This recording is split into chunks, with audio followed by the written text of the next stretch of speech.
In this video, I will be taking a look at the FURAX Incarnon, or by its real name. It's called fisting. As if that is not enough, he puts the hand deeper. Those whose rectums have been ruptured. Unless can we use more sober language? People are those- having breakfast I'm this sorry, morning. those whose behinds has been ruptured. They done race for a firestorm, cause I turn into a monster. Ready for the war, better with your black. None of them boy, they no bad.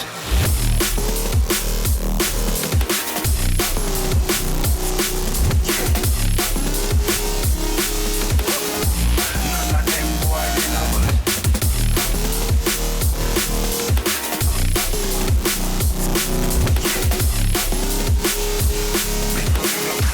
None of them boy, they no bad. Black pants in power to some archbishop. Them no bad. Who them from me in a darkish. Them no bad.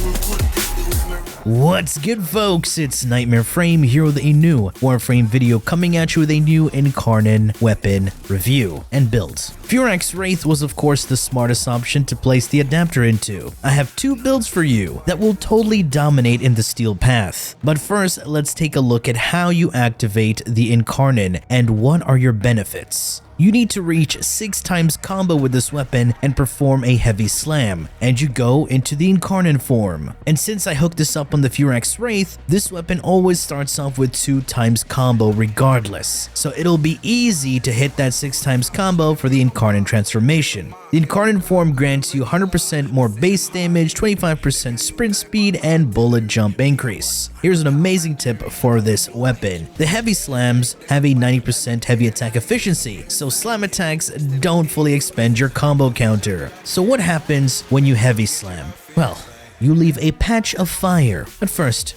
DE, come here. Tell me, what am I supposed to do with this? This little patch of fire does no damage, but it's affected by stealth multipliers. It still does no damage, so just forget it. Alright, let's take a look at the evolutions. The first evolution, of course, is going into Incarnon. Evo 2 will have interesting ones. From the right, you get bonus damage and 10% attack speed per enemy within 6 meters. It caps out at 5 stacks, so that's 50% attack speed. As you can see on the top right, it does fluctuate, but it's something to consider if you're going into a survival mission, so it's useful. But to not scoff up the other upgrade, this gives you bonus damage and 100% chance to gain combo. Useful if your Warframe already provides you with enough attack speed and you want something else on your build, and if you're going to expend your combo pretty frequently. Evo 3 is mostly utility-based upgrades. From the right, standoff. No, it does not work on pseudo-exalted weapons. I repeat, it does not work on pseudo-exalted weapons. That's it. This evolution could be useful if you're using this as an acolyte killing weapon, or for demolishers and disruption, or a dexterity stat stick, basically a melee used to stack up your gun arcanes. Overhand, this is absolutely useless, as the heavy slams already have heavy attack efficiency, and regular heavy attacks on this weapon are dookie. And finally, increase range by 1. Hey, it's 1 meter of range, and it's an obvious choice, especially with that 0.9 follow through, as you won't lose much damage with each subsequent enemy hit. And now onto Evo 4. This upgrade is useless, especially on an impact weapon. And another thing, Weeping Wounds exists. The second one, this is not as great as it looks. It's a 4 times crit damage on a slide attack. The slide attack on fists aren't worth it, and since its impact, it will toss enemies up into the air, suspend them, lift mechanic, all that jazz. And you don't hit as many enemies as you want with the slide attack, because for one, the range is pretty low. And finally, Flashing Bleed. This is like internal bleeding or hemorrhage for your melee. 40% chance to proc bleeds when you proc impact. This can be easily achieved with Weeping Wounds. The weapon is mainly impact damage. And don't forget, stances also help you multi-proc. DE already knows impact is a useless damage type and status effect, and they are making it useful with converting it into bleeds with this evolution. Alright, now that you know how this works, let's take a look at the builds. I got 2 builds for y'all. One is a basic combo light attack build, and it shreds, that's all I can say. while the other has to use a mechanic to boost its damage in a unique way. But before that, the stance for the weapon is really important. Seismic Palm has amazing hitboxes and extends the reach of its hits with the standing combo that does a radial wave projected forward, almost like Baruch at home, and it also pushes you forward. So it basically has some momentum with its attacks. Its block combo is an uppercut and a downward hit at the same time, which lifts enemies, and if you proc bleed during that instance, will grant you even more damage with condition overload. Okay, let's take a look at the first build, which is the basic build. But before that, let me ask you guys something. Do you guys know how to build slash-based weapons? Yep, that's exactly how you would build the FURAX Incarnon for its slight attack combo build. The go-to condition overload for the base damage, blood rush for the crit chance, range, crit damage, reaping wounds, the usual. And you will have a flex slot left. This is where you can slot in Gladiator Might, or if you want more range, you also have access to Spring Loaded Blade. This build is amplified even further with the use of a utility primer, and in this case, I'm using the Epitaph. Viral Heat with its Force Cold and Blast procs increases the crowd control and bonus damage done with condition overload. And to maintain combo, I have 2 Dexterity Arcanes on my secondary and primary. Use both of these and you gain 20 seconds of combo without doing anything special. Or just use the Naramon Focus School, either way is fine. Now that the basic build is out of the way, let's have some fun with a unique slam mechanic utilizing stealth multipliers and having double instances of stealth multiplier damage that actually makes the radial slam damage scale without using Sarin.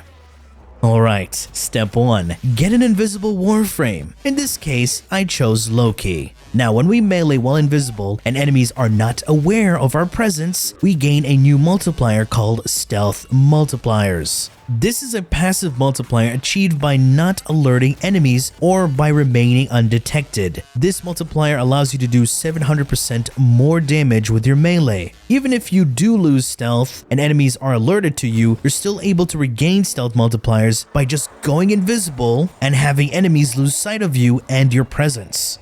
The one part that can be confusing is that when you deal stealth damage, it appears as a tier 1 crit, even though it's not. Because remember, this is a slam attack build. Radial slams do not crit and do not scale off of crits, but are affected by combo counter, slam damage multipliers, abilities, and stealth multipliers. So I'll be using an ability that is able to scale even more than slam radial damage, and also be part of the slam radial damage. Introducing Xata's Whisper. This ability imbues your weapon with the Void elemental damage and doesn't combine with any of your modded elements. It is a damage instance that is applied separately and triggers together with your modded base damage. It scales off ability strength, a percentage of your weapon's total damage, elemental, crit, and faction damage mods. But faction damage mods apply to your weapon and multiply the damage bonus of Xata a second time, and this causes Xata's Whisper to double dip.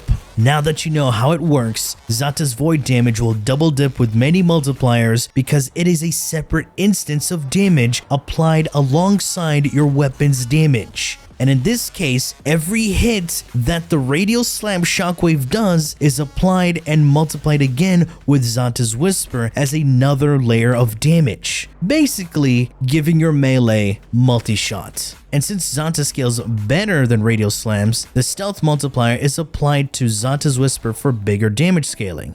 So let's take a look at the Loki build first, as that will help you understand the melee build even more. As you may have noticed on this build, it is purely focused on ability strength. This is all to boost Xata's Whisper's damage multiplier, the 2 Nero mods to boost slam damage, and that's literally it. Nothing fancy. Loki will go invisible while having Xata's Whisper active and using the Madurai Focus School for sling strength for the additional strength after performing 2 void slings and power transfer for the casting speed. Not to mention, I also have power drain for the additional 50% strength for the next ability cast when you perform a mercy finisher. Also remember, we have 200% slam damage from the Warframe build, because once you see the melee build, it's going to look very, very odd.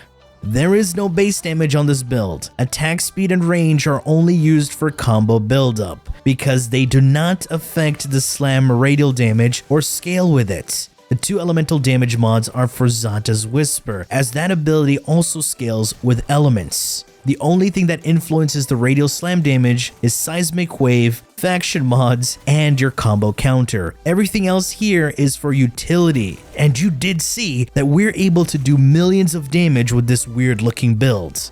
The Amalgam Furax body count mod provides us with 15 seconds of additional combo, and melee kills blast and stagger enemies within a 15-meter radius, which gets inherited with your slam radial damage. And that's it, boys. The FURAX Incarnon. Sorry, I mean, it's called fisting. Anyway, folks, that has been it from this video. If you've enjoyed it and learned something from it, please feel free to leave a like, share, and subscribe for more Warframe content, streams, and so much more. Do refer to the description. Thanks for watching, and as always, peace.